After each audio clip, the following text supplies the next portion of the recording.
Manchester, and welcome to another edition of Girard at Large. I'm your survived the trip through Taco Thursday hell on Elm Street night, host Rich Girard. Thanks for tuning in. As you know, you can find us online at girardatlarge.com, and you can find us on Facebook and Twitter, also at Girard at Large, where we encourage you to like us and to follow us. Why? What else do you have to do? Anyway, our call-in number is 640-3091.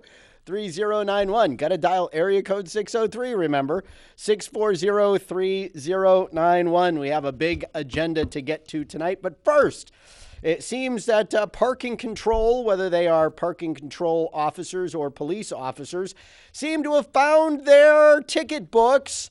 Yes, the same city that didn't seem able to manage to put tickets on the windshields of people who just refused to follow the odd-even parking scheme that the city has during winter, apparently is taking advantage of the fact that there are throngs of people downtown enjoying tacos. And before I finish my point there, I do want to say a prayer for the planet, don't you see? Because the city of Manchester, and I think we need to look very seriously at whether or not Joyce Craig is the environmentalist she claims to be, because we all know, because we've all been following the news about global climate change, that the two biggest food production contributors to global climate change are cows, because they fart a lot and we eat a lot of beef. And what do you find in most tacos? That's right, beef. And as I was walking through the masses, and I saw a lot of rice. So we have beef and we have rice on Taco Thursday here in downtown Manchester. Lots of it. And since the beef industry and the rice industry across the planet are under extreme criticism by people who complain about the amount of methane gas, which, by the way, I noticed a lot of beans, and if you eat beans along with your beef and rice, you're going to be producing methane gas too. This is an environmental disaster sponsored by the city of Manchester, led by Democrat Mayor and would-be Governor Joyce Craig. One who is concerned about global warming has to seriously question her judgment or her priorities and whether or not they're real by whether or not she, by her continued support for this festival, which encourages people to eat meat, which is bad for the environment, eat rice, which is bad for the environment, and eat beans, which produces a whole lot more methane gas in the environment. I have to tell you, it just, the hypocrisy of claiming to care about our planet and fostering this event, which leads to the inordinate consumption of beans, rice, and beef. They're just not authentic.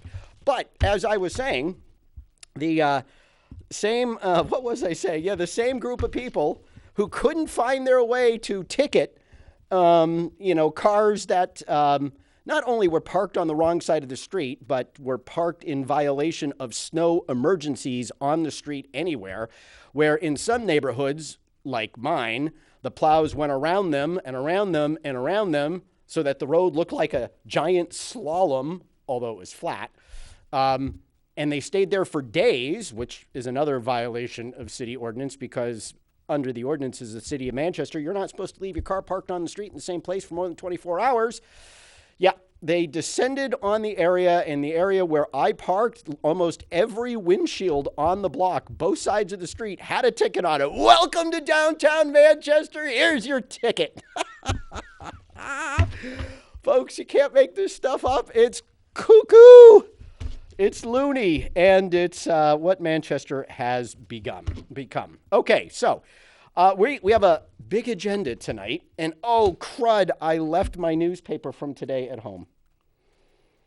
Oh, well, hopefully I printed out the stuff from online. But I want to start with the Ward 6 special election this Tuesday.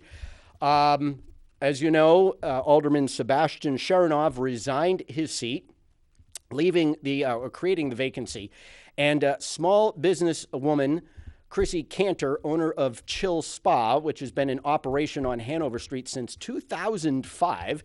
She started it as a single mom, weathered the 2008 recession, survived COVID, and she, in that small business, has employed as many as 15 people at one time. She put her hat in.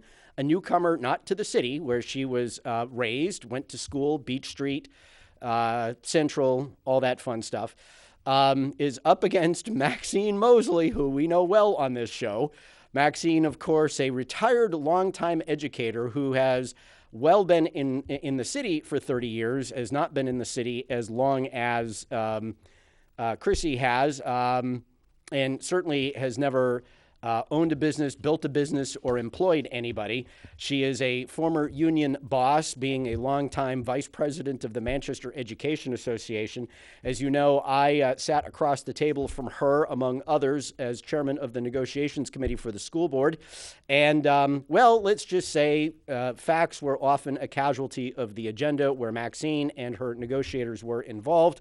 And it's too bad because, taking a look at the contract they have, honestly, it still cost the city more money than the contracts we proposed would have, while paying the employees less.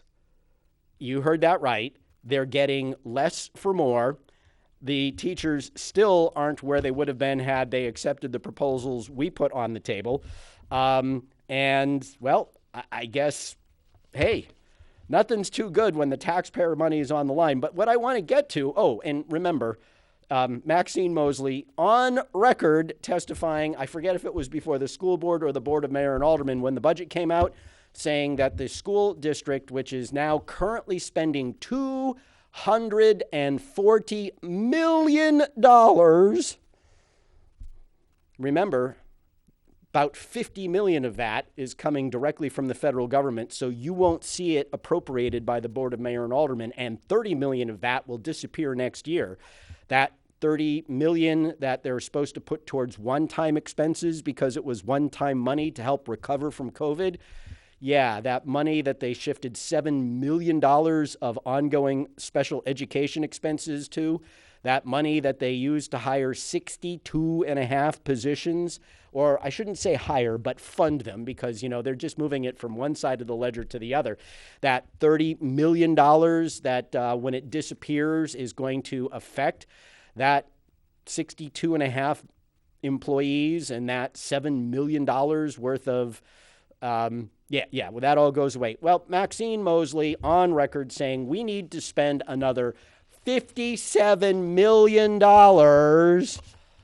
to prop up a school system that has lost thousands of students in recent years, and we're going to get to that tonight. But the union leader ran its typical candidate questionnaire, and we're going to highlight some of the issues for you tonight in Ward 6. And for those of you who don't live in Ward 6, you need to understand that the alderman of Ward 6 casts a vote that affects everything that happens in the city. So, if possible, especially if you have friends in Ward 6, and you're worried about public safety, and you're worried about taxes, and you're worried about transparency and accountability and the way the city does business, you're worried about whether or not there's going to be another special interest union goon on the board, or, a small businesswoman who has got a remarkable track record, not only as a businesswoman, but also founding a charity to raise awareness of prostate cancer, also organizing a group that, as we discussed with her here a couple weeks ago, that helped young women at Hillside for many years. Someone who's been involved philanthropically in the community, not through a union, not through political, not through politics, but an average citizen who's fed up and wants to. Ward 6 can set the tone for the coming city election.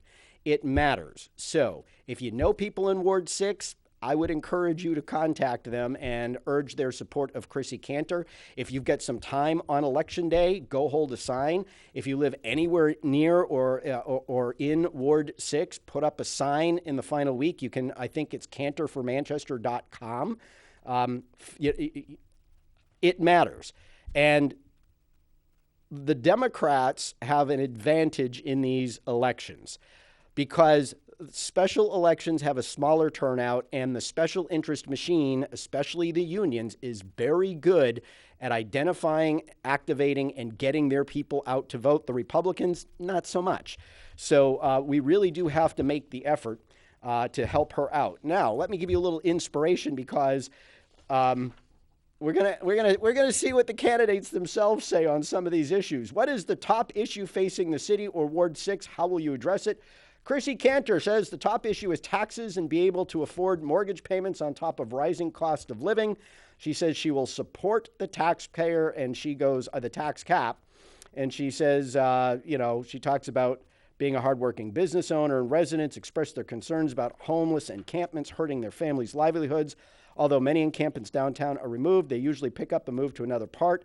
Since the opening of the rail trail in Ward 6, many homeless people are making their way into Ward 6 due to the trees and brush that easily hide their tents. I will support policies to ensure this problem does not creep back into our city. Maxine Mosley, the number one issue facing the city in Ward 6, a focus on economic growth moves us forward. The ability to fund. She wants economic growth so she can spend more money. The ability to fund sustainable programs. What are those? Services and workforce is tied to our ability to strengthen our tax base and take some of the pressure off our homeowners. Are you saying you're going to take additional tax revenue and lower taxes, or fund quote unquote sustainable programs, Maxine? Part of a thriving community is our ability to offer opportunities and encouragement for our young people to access training and to go to sustainable career paths. That's the second time she's used sustainable in one paragraph. Oh, she wants to focus on affordable housing and daycare solutions that attract people. So now what? Are we going to have the city funding daycare for people, Maxine? Is this why we want to? Hey, she's bringing it up. You might as well ask the question, right? Do you think our Main Street downtown is healthy and successful? If yes, why? If not, how will you change that? Cantor. She talks about how she's loved the downtown, grew up here, went shopping down there, the great culture and mix of restaurants, blah, blah, blah. I am very concerned, though, about how our city's business owners feel about their own safety and their customers' safety. I hear from a lot of people that they do not like to go downtown at night for fear of being harassed or worse by the vagrants living on the streets. I've witnessed on several occasions where people were doing drugs right out in the open during the day, panhandlers on street corners, homeless men and women sleeping in business entrances, and also begging for money at stoplight is not what any resident wants or envisions for our city. Without customers, businesses cannot survive. Many of these homeless people are in desperate need of mental health care. Maxine, it's all sunshine and rainbows. She's excited to see the growth and the scope of opportunities, blah, blah, blah. Encouraging our residents to be knowledgeable about and access our public transportation services. To explore the area means taking a closer look at those services for possible expansion. I don't know exactly what the numbers are, but back in the day when I used to work on budgets, for every $1 the Manchester Transit Authority, the bus company, took in fares, $6 in taxpayer subsidies were given to the MTA. So Maxine, she wants to expand public transportation. I encourage everybody to see the empty buses that crisscross the city on a daily basis and ask just how many more empty buses do we need out there on the roads, and how many more stops at empty bus places we can afford. Of course, we want to keeping in mind the need for public safety and continued economic development. She goes on to say we need to strengthen and lift up the work of the Manchester Economic Development Office. She mentioned this in her last answer too. I didn't get to it, but as they diligently promote Manchester as a welcoming community, that's code word for when they say you're a welcoming community, that means you open with wide arms all of the illegal folks crossing the border, all of the refugees and everybody else that the State Department, parachutes into Manchester, gives these aid agencies 3 months worth of funding to help them get on the feet, and then they disappear, giving the city no money except an annual $20,000 grant from the state to the health department to test for tuberculosis, which is a really nasty respiratory disease. So we're going to be a welcoming community. that supports small and large businesses, making Manchester their home. The emphasis that she has put on 2 answers on the Manchester Economic Development Office tells you that when the federal COVID money that's being used to fund that office disappears, you, the taxpayers, are going to see Maxine Mosley vote to keep that vital organization, which is spending $2 million on a branding campaign here in the city of Manchester.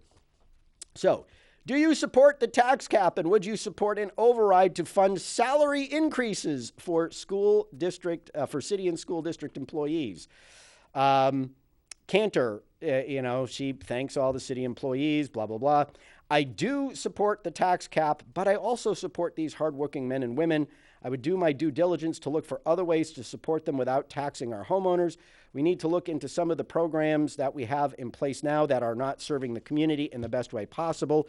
This sounds like a business owner. I do believe this should actually be looked at into every year. There needs to be some accountability. If we are funding a program just because we've done it in the past does not mean it is working. I want to see real numbers and what our return on and what is our return on investment. If it's not working in the city's best interest, why not put these dollars to better use? That would be a business owner's approach, right? And not for nothing, I'm going to say this in my out loud voice. Manchester's public employees, both school and city, are extremely well compensated for the work that they do.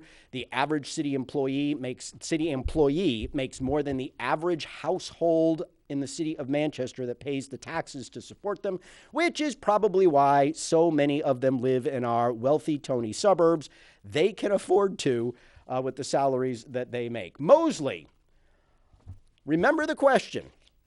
The question from Mosley to Mosley is, do you support the tax cap, and would you support an override to fund salary increases for city and school district employees? You get the idea that Cantor would not. Mosley, as an alderman, get this. My responsibility is to discuss the option to put the question of the tax cap to the voters. See, this is what the Liberals do. When the charter, the Constitution, or any kind of other law that they don't like, which stands in the way of them doing what the taxpayers of the city of Manchester deserve to vote on it again and again and again and again and again until they get the result that they want. She's not the first one to say this. Alderman Tim Baines, once upon a time, not a fan of the tax cap, thought it should be put on the ballot for the citizens of Manchester to vote on. But the Democrats on the board who don't like the cap put the boots to that because Tim made that proposal during an election year. And I think we exposed what happened back then. But to refresh your memories, phone calls went out from the Democrat City Committee, among others, to the Democrat aldermen saying, don't vote for that. We don't want it on the ballot. Quote, it will bring the wrong people to the polls, close quote. Right. They didn't want it on the ballot because they knew that would be the one thing that would get otherwise uninterested city taxpayers to the polls on Election Day. And they thought that would jeopardize re-election chances up and down the ballot. So, yeah, they know that it is. But this is what Maxine's saying to get away from saying, from admitting that, yes, she will vote to override the tax cap. And she just about says that to grant pay raises, which is kind of ironic because the thing that really spurred the tax cap, according to the founders, were the runaway union contracts and the massive pay raises that the Board of Mayor and Aldermen kept giving out. My personal opinion, she says, is that the citizens have the right to review the tax cap and vote if it continues or not. Since the cap was instituted in 2009, we now have historic data to inform the citizens of the pros and cons of the cap. I would vote in the affirmative to bring the question back to the residents of Manchester, as it is their right to determine this issue. They already did. And do we forget how many votes it took? Because, how many times the tax cap has been voted on? And, oh, by the way, the most recent vote on the tax cap was to provide for the so-called revenue override that people falsely bring up. That's the one that says, hey, the tax base went up. We want to be able to capture that increase in income under the tax cap. That went to the voters with the support of Mayor Ted Gatsas and literally every single elected official in the city. And the voters, by a margin of 60 to 40, said, oh, hell no. you're not messing with our tax cap. So, but that's okay. She doesn't, she could talk about it. She knows it will never make it to the ballot. And it avoids her having to say, yes, I would. But she goes on to say, I strongly believe that we need to support our public employees and that salary and benefits are important while balancing these with fiscal responsibility to our taxpayers. The charter does allow for an override of the tax cap when necessary and needed. If the budget under the tax cap did not accommodate for negotiated raises, I would do my due diligence to ask questions and review the information necessary to make that determination. Blah, blah, blah, blah, blah. Charlie Brown teacher. The answer is yes, she would do it.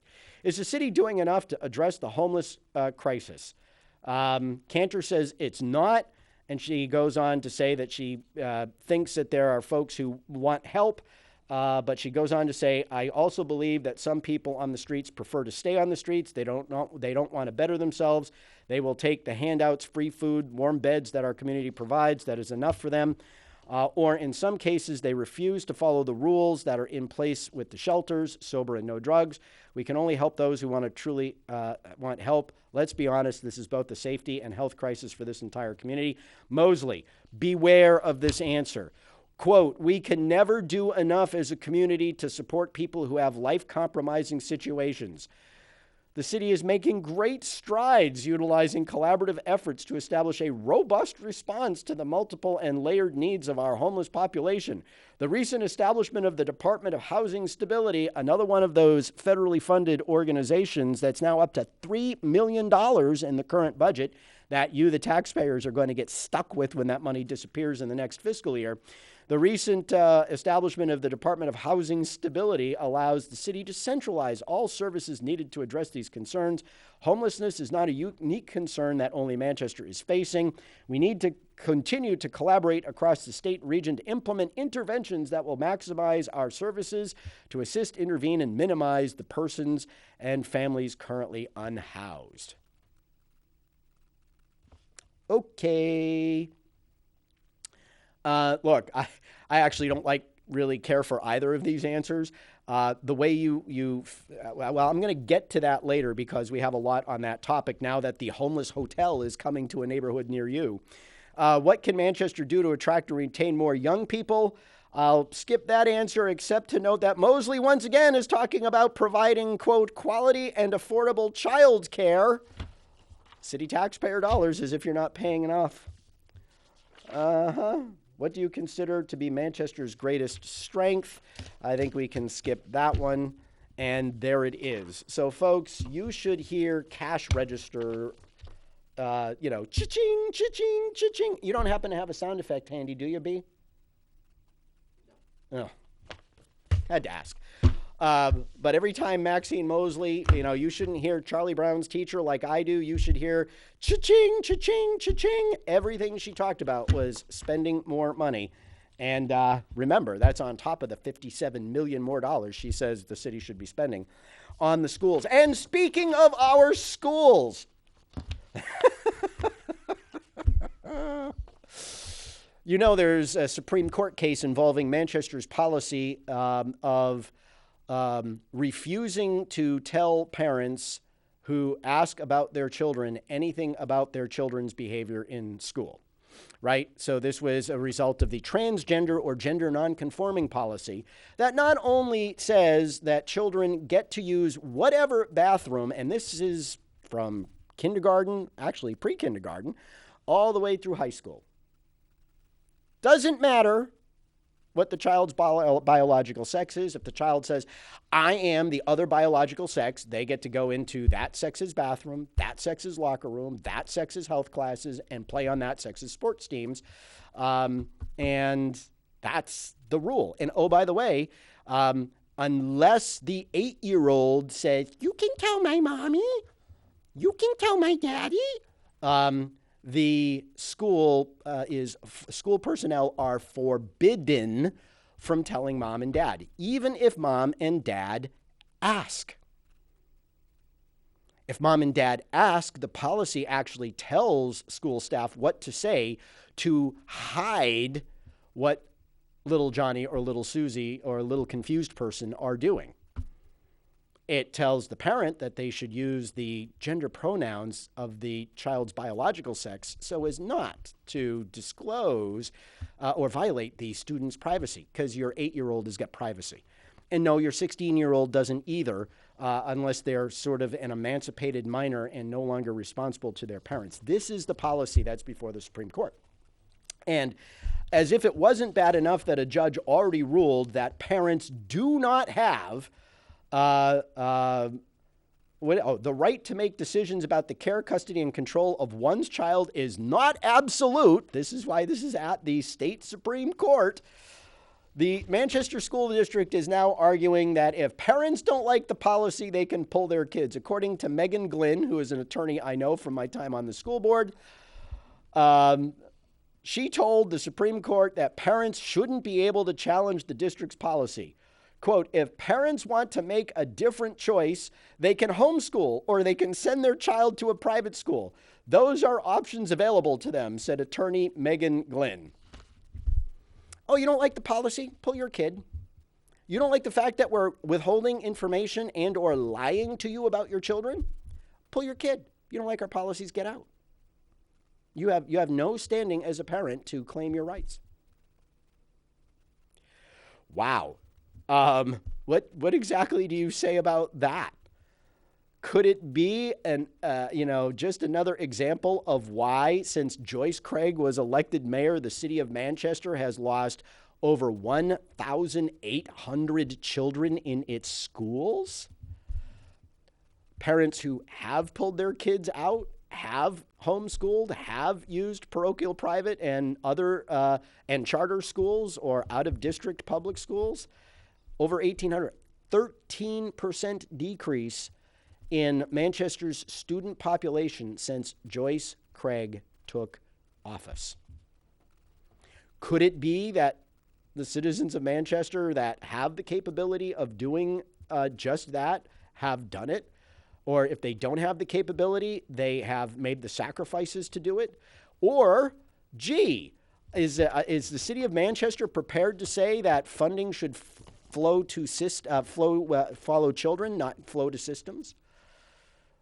I think there are a lot of us who would say precisely the reason why the state created education freedom accounts is to give parents options when the arrogance of a school district not only tells them they have no rights over their children, but if they don't like it, pack your lunch, leave, and don't let the door hit you on the ass on the way out. This is the position of the Manchester School District.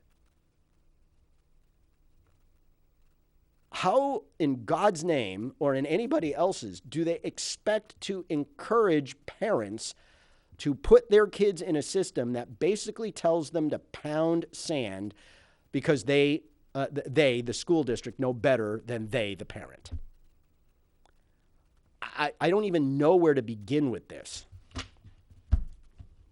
But that could be one of the reasons why Joyce Craig has decided not to run for mayor and is now looking to run for governor. Ain't that grand? But, I'm bringing this up for one reason and one reason only, because, she talks about her accomplishments, and one of them is how she's decreased class sizes. Well, hell, you've decreased the district size. 1,871, almost 1,900 kids, more than 13% of the student population has disappeared from the Manchester School District since Joyce Craig took office. And, very smart politician, she's claiming credit for decreasing class sizes. I guess you can't argue the fact that class sizes have decreased under Joyce Craig.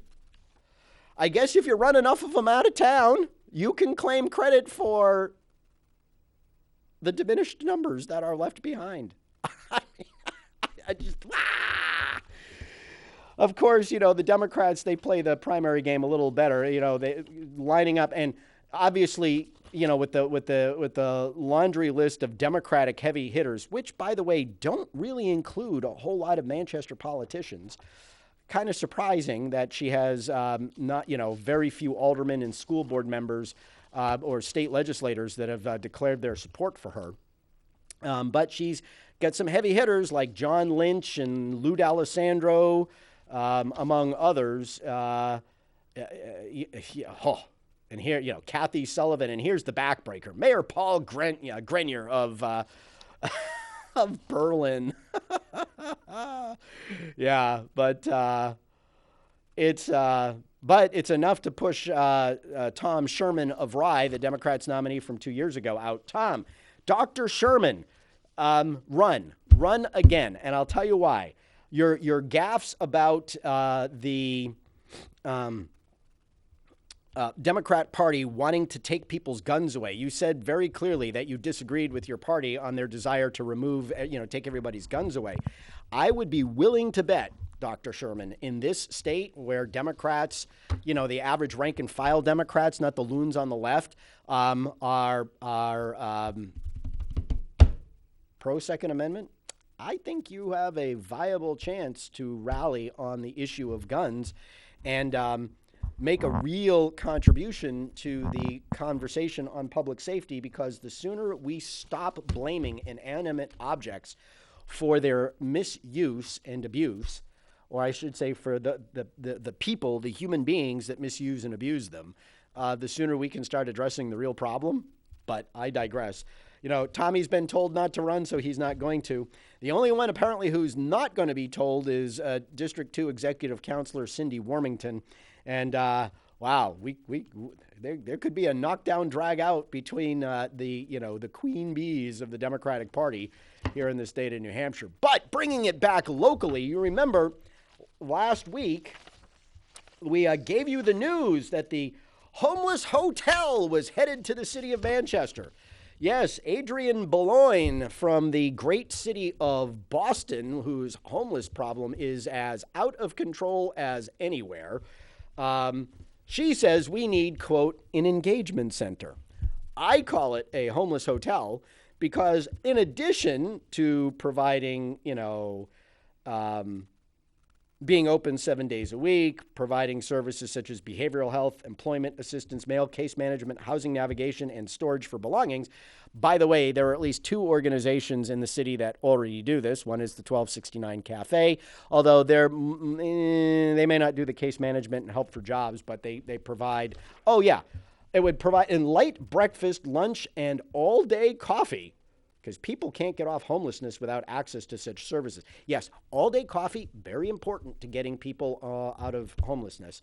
And she says very few urban areas can operate without this. Well, let me ask you something. How many urban areas operating with it have actually addressed their homeless problem? San Francisco, New York, Chicago, Boston. I mean, name me a city that has these things where the homeless problem isn't a complete and total disaster and getting worse by the day.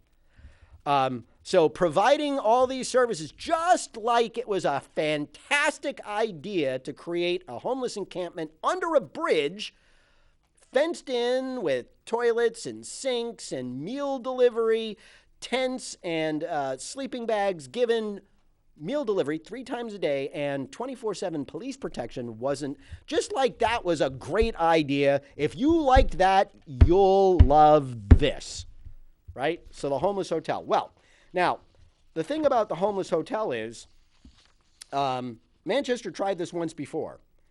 And for about 10 years, one of these day centers were operated, but that closed. The center, it closed after experiencing dramatic increases and eventually logged 145 visits a day to the center. Well, this would be different, says Boulogne, because we have an opportunity to co-locate a lot of services. Oh, yeah. And this talks about 1269 Cafe provides daytime services such as lunch, coffee, showers, and a food pantry, and outreach services 6 days a week in the mornings and the afternoons, right? It's averaging 100 to 125 people a day, said co-founder Mary Chevalier. But that's not enough. We need more. So this is, remember the movie, If You Build It, They Will Come? Not in Manchester. If you don't build it, they will come more. But if you build it, they'll go away. Well, since that story broke, a location has been chosen. Now, the powers that be are telling you, no, We haven't chosen a spot. Right. Right. Of course you haven't. So somehow, according to sources, the union leader reports that the Elks Club building, which is up for sale in Granite Square, is where the homeless center is going to be put. Now, back on April 18th, the city went into non-public session and authorized, I want to get this right, according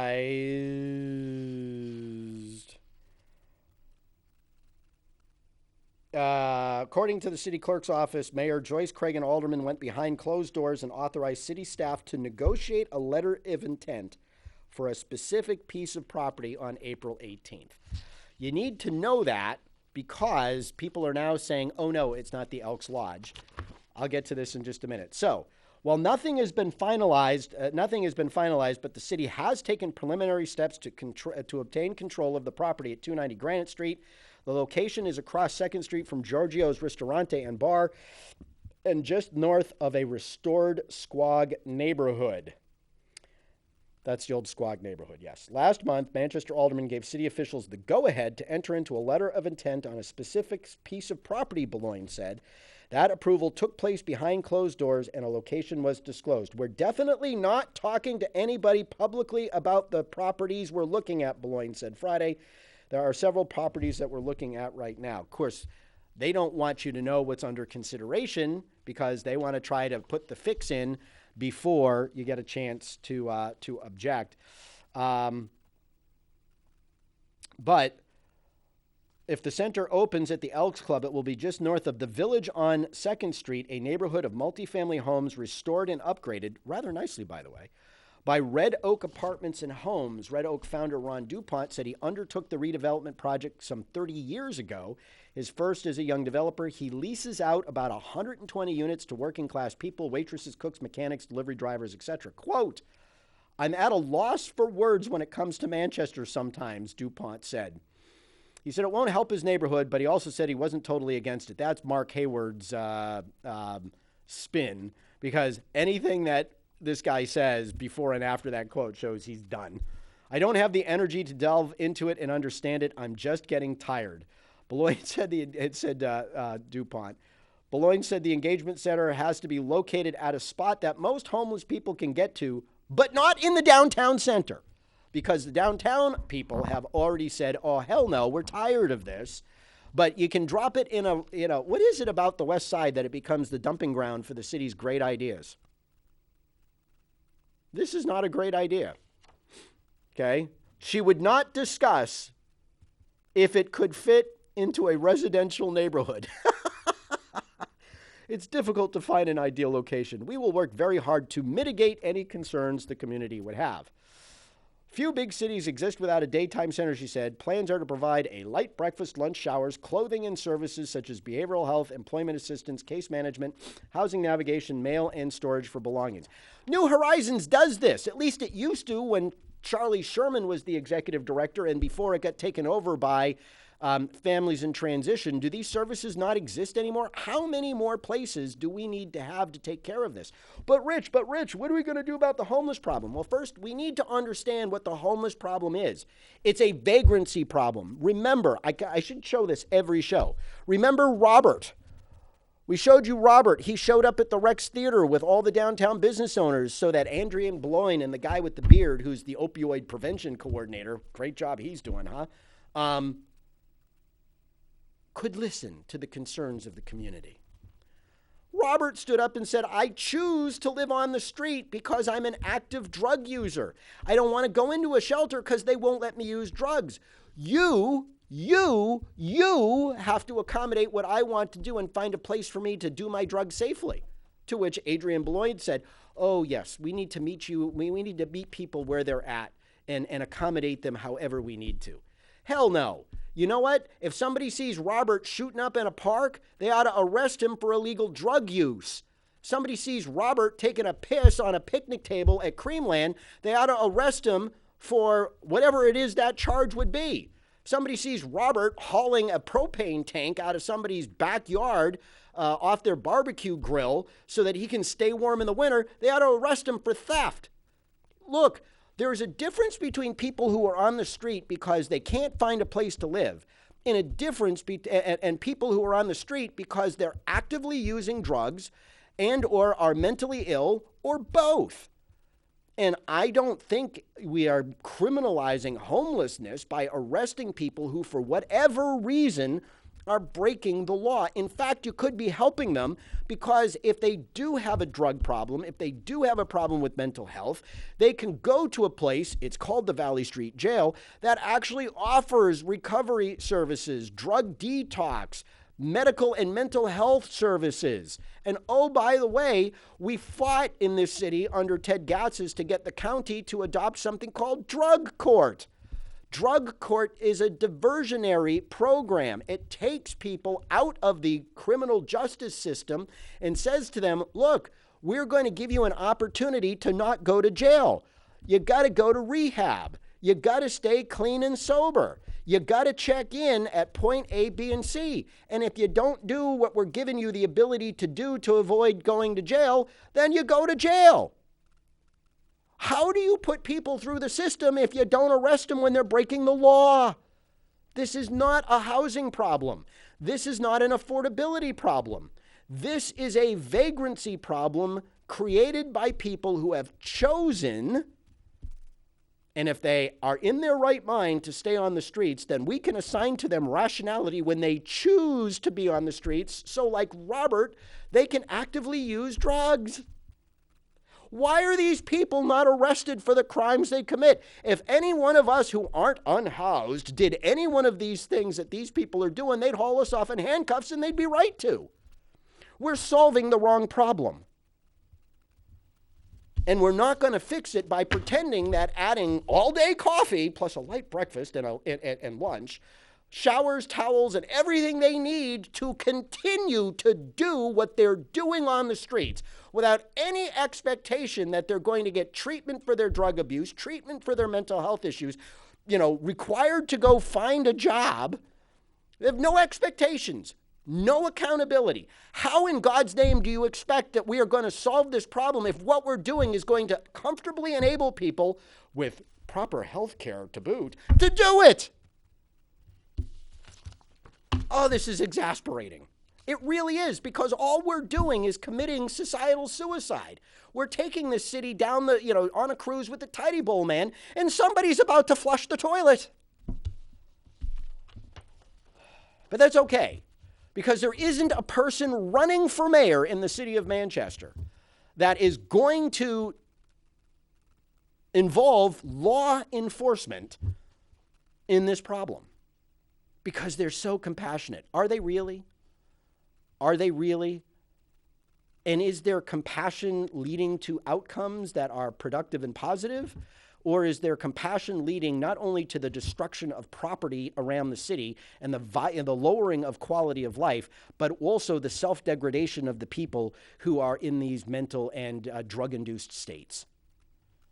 If you go to Girard050423 and go to my thing on crime and vagrancy, you will see an article that was published in the New York Post, I believe it was, where aides to 3 former mayors went after Mayor Bill de Blasio for his stupid homeless policies, which specifically removed law enforcement. What they did in New York, we're doing in Manchester, okay? We are not enforcing our laws. It's that simple. If we were, we wouldn't have the problem. And oh, not for nothing. Do you think people are homeless are more likely to come to the city if they know they're going to be arrested for the behavior that violates any number of city ordinances and state laws, or if they're going to get all-day coffee, a light breakfast, lunch, a shower, and clothes? Which one do you think they're going to come to the city for? If this is such a great idea, then how about we say to the shishi town of Bedford that is becoming more and more a center of bleeding heart liberals, hey, how about you open it up in town square there? Boulogne runs around and says, hey, They come to urban areas. Yeah, you know why they come to urban areas? They come to urban areas because urban areas are run by dumb Democrats who provide all of these services, lock, stock, and barrel, to people. Do you think that Bedford would have a homeless problem if Bedford had all of these agencies that were opening up in its town to serve the homeless? You're damn right it would. If you build it, they will come. Unless you're in the city of Manchester. If you don't build it, they're going to keep coming here. If you do build it, they'll go away. And for our next trick, says Adrian Boulogne, we're going to jump off a tall building and go up. Touch the moon. It gets better. Hold on. I've got a call from my son, Emmerich. Go ahead, buddy. Dad. How you doing? Good. How are you? Good. Be quick.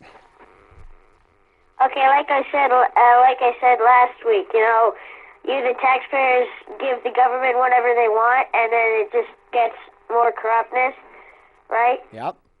Everything that at the beginning of the show you're pointing to, that's what it points to.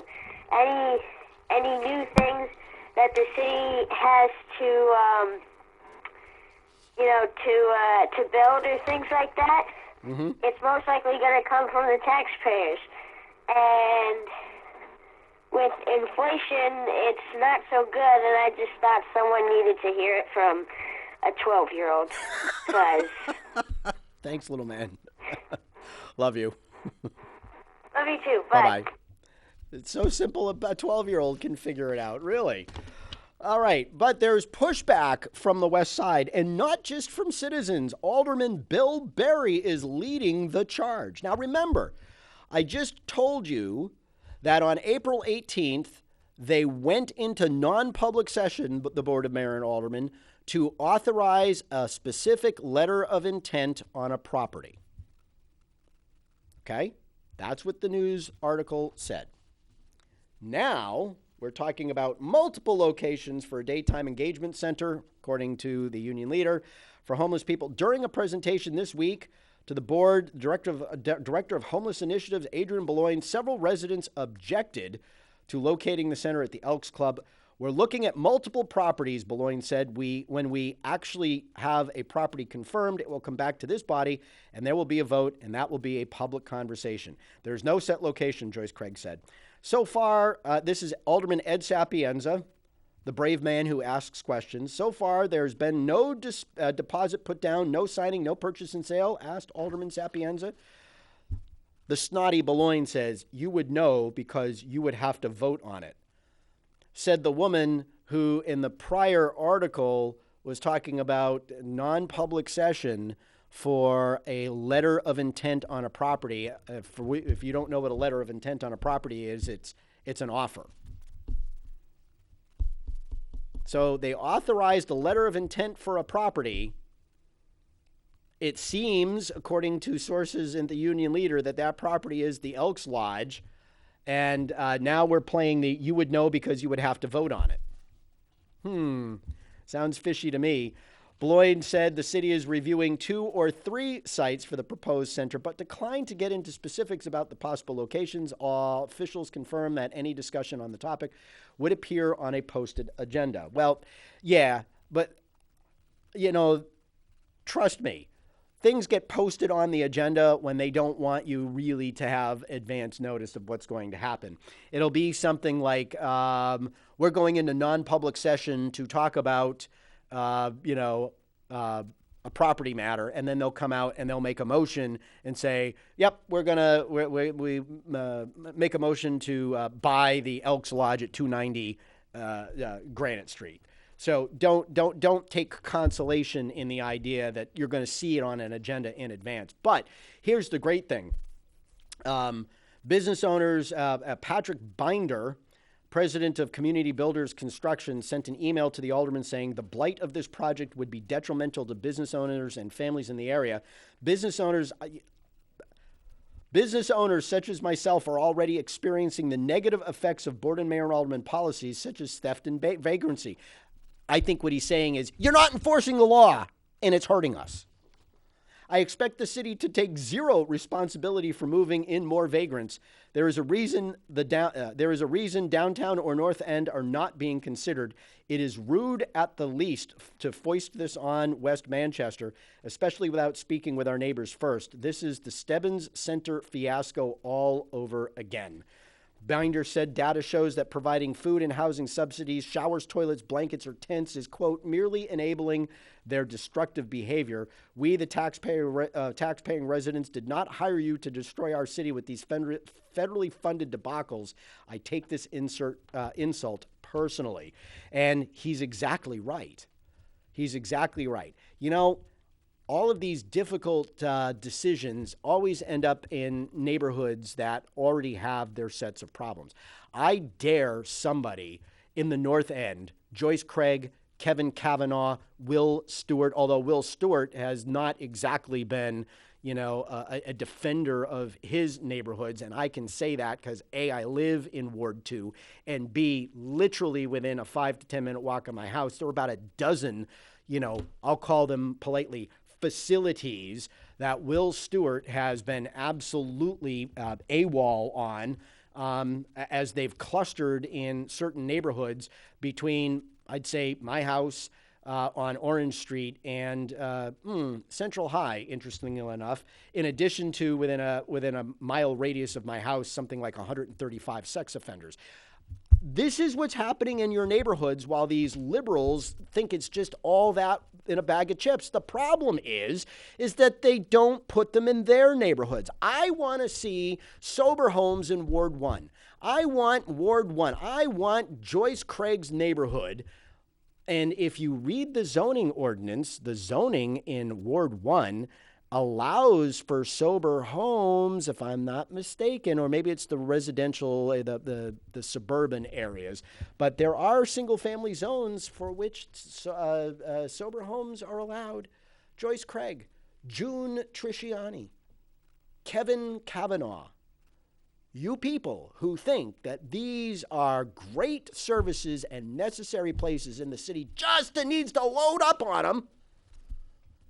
Maybe it's time you start saying to your neighbors, hey, we need to shoulder our fair share of the burden, and we need to bring these people via these facilities into our neighborhood.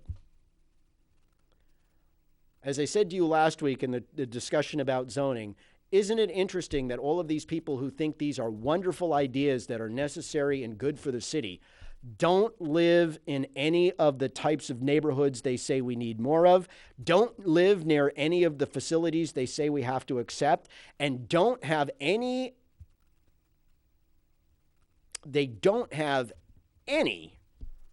compunction to do so. I'll tell you what, Joyce, June, Kevin, you want to come live in my neighborhood? I'll cut you a deal on my house. Not that I don't like my neighborhood, not that I don't like my neighbors. I think I'm in a decent neighborhood and I have some great neighbors. But I got to tell you, when I can't let my kids go 2 blocks over to Pretty Park because of the homeless people to play, I got a problem. Thanks to you and your enlightened policies. Louis Kalitz, a West Side resident, said he's concerned for the safety of children and seniors concentrated around a possible daytime center on Granite Street. Quote, there are 2 nearby schools, one on the next block and another a couple of blocks away, with kids walking to school, Kalitz wrote. There are a lot of seniors living in the high-rise on Granite and Main, which is also only a block away. And the Cashin Center, which is up a block from that, is just a couple blocks away. Putting children and seniors in close proximity to drug addicts and mentally unstable people is a recipe for disaster. We don't need to be reminded of the killing of an older city resident by a homeless person last year. He pointed out the properties directly across the street from 2 restaurants and their businesses will, quote, suffer severely, maybe to the point of failure, if homeless people are a fixture on the surrounding streets. Destroying people's livelihoods is wrong. How dare he say this? We need to destroy as much as we can to enable these people who are destroying it. And not only affects the business owners, it affects the community that depends on them for jobs and services. Alderman Bill Berry, Thank you, Alderman Bill Berry, for stepping up and being a clear-headed voice on this, even if it took you a little while to get there. Said in an email he is against having a day shelter for the homeless, quote, anywhere in the city. Bill, push to put it in Ward 1. Everybody who doesn't want this should push to put it in Ward 1. There are places in Ward 1 that can be found. Push to put it in Ward 1. Make Kavanaugh, make Craig, make Trisciani, make Julie Turner on the school board, make them take it. Let them experience what they've allowed to destroy the rest of the city. We have many organizations in our city, said Berry, that already deal with homeless issues, and we will duplicate if implemented. The location that was mentioned is in a residential neighborhood, which, by the way, happens to be in Ward 10. There are schools close by, a city park, and a well-established restaurant. It is also a gateway for our city, having northbound and southbound exits leading to our restaurants, businesses, the SNU Arena, and Fisher Cat Stadium. I have said on numerous occasions that our city attracts homeless individuals because of the offerings that exist that deal with substance abuse, mental health concerns, as well as overnight and day shelters. Adding another shelter will add to the reasons why more and more people will make Manchester their destination. That is true. If you build it, they will come.